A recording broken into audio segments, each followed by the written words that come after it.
Hello, our first unit is forces, motion, and energy. Something that we've all kind of encountered before, whether we realized it or not. These are things that are around us all the time.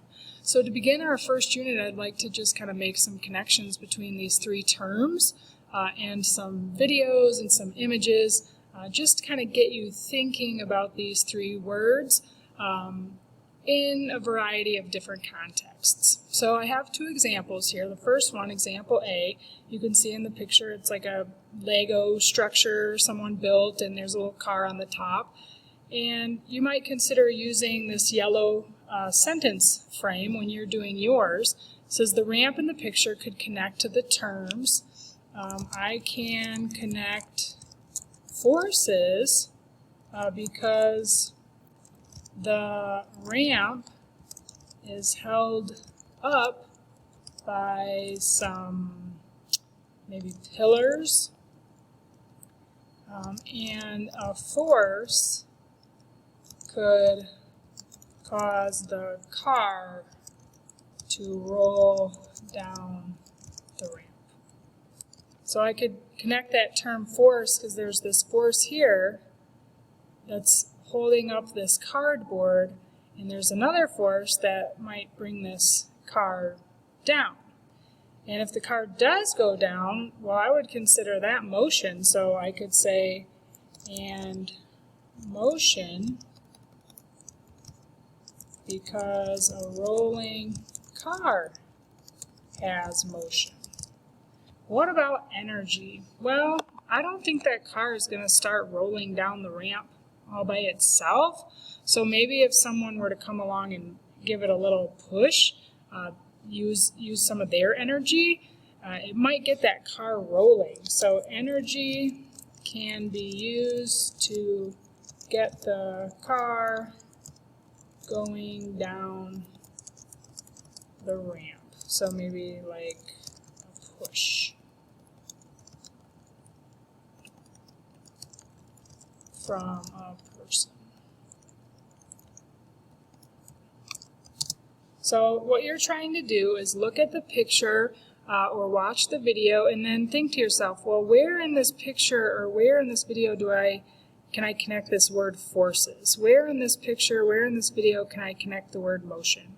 And the same thing with energy. Now there's not just, one right reason. I didn't just, woo, there's the correct answer. Different people can look at this same picture and have a lot of different interpretations. So that's what I'm interested in hearing about, is in your mind, when you look at the different videos and the different pictures, how do you connect these terms? So let's look at one more example. So for this example, we have kind of a wagon here. It looks like some oxen are pulling it and guys kind of leading them along. So let's think. Forces. Well, to me, since I see a little water down here, it's probably not that easy to move through here. There might be some water up in this grassy area. So I'm going to say, and this is another sentence stem, I can connect the terms to the wagon in this picture because I think that it would take a lot of force to pull the wagon through the grass. I'm thinking that especially because it could be wet. And I know when I'm walking through something that's wet, it just seems like it takes more effort. Motion, gosh, it doesn't look like they're moving very fast. So to me, that might mean like the motion is there, it's moving, but just not a lot. So I don't think they're moving quickly. So there is motion, just a slow pace. And energy, gosh, those animals, they probably are exerting a lot of energy. That's my guess. They're having to work pretty hard. It looks like that big wooden yoke there is on their necks and they're using their whole body to pull that wagon. So I think the oxen are using lots of energy to move the wagon. So here I looked at how I see force in this picture and how I see motion in this picture and how I see energy. So we're just connecting these three terms. Your document looks like this. So you're going to do kind of the same thing. Look at the picture. In this picture, do you see forces, motion, energy? How do you see those terms? And then there's a video. And if you scroll down on the document, you can see, having a hard time here. Here we go. That there's a few of them, I think. Let's keep going. Sheesh. Skipped right by the last one. Sorry about that.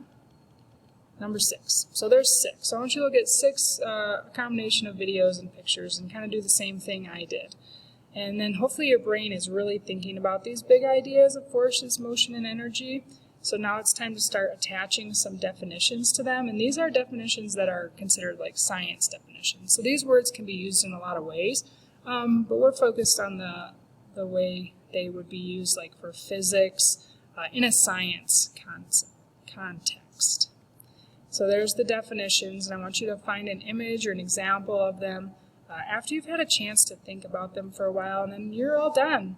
So if there's anything you'd like to tell me, or if any comments, please put them there. Something that you liked about the assignment, something that was a struggle, or just a comment, maybe, you got a new puppy. I don't know. Just anything, if you want to put it down there, you are welcome to do so. That is a space for you. And as always, if you have questions, please email or join the Google Meet. Thank you.